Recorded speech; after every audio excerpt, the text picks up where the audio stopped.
সামবেদ মন্ত্রদশটা ঋষি কবিদের আমার প্রণাম। সপ্তদশ অধ্যায় ঋষি কবিরা এখানে আছেন।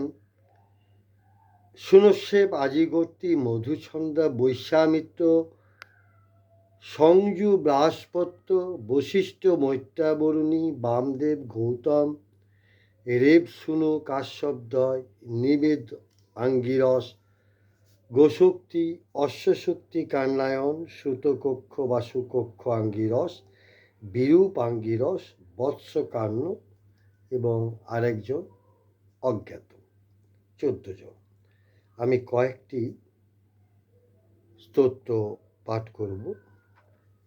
পড়ছি প্রথম অধ্যায়ের 1625তম সূক্তটি।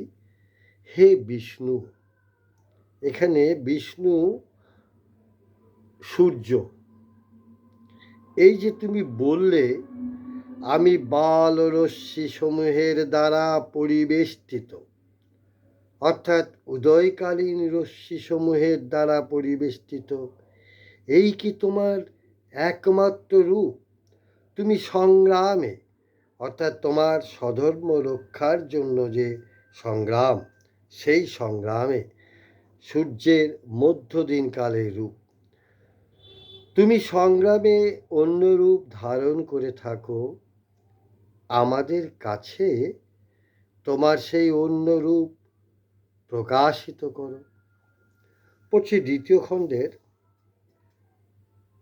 1631তম সূক্তটি।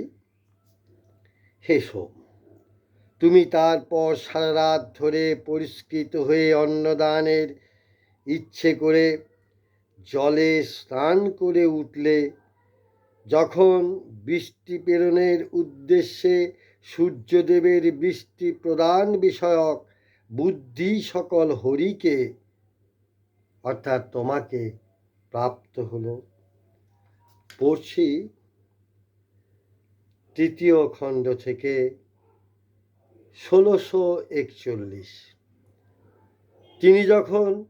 তিনি তখন গুহা মধ্যে, মেঘরূপ গুহা মধ্যে অদৃশ্য কিরণ রাশিকে আবিষ্কার করলেন এবং অঙ্গিরাদের প্রদান করলেন,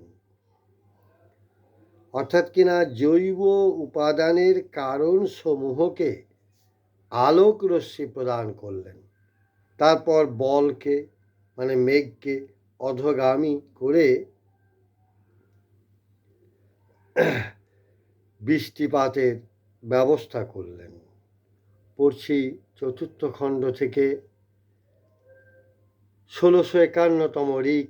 বিশাল সমুদ্র অভিমুখে যেমন নদ নদী ধাবিত হয়, তেমনি বিশ্বের সকল মানুষ তার দীপ্ত তেজরাশির জন্য তাকে প্রণাম করে। মন্ত্রদশটা ঋষি কবিদের আমার প্রণাম জানাই। কবিদের জয় হোক।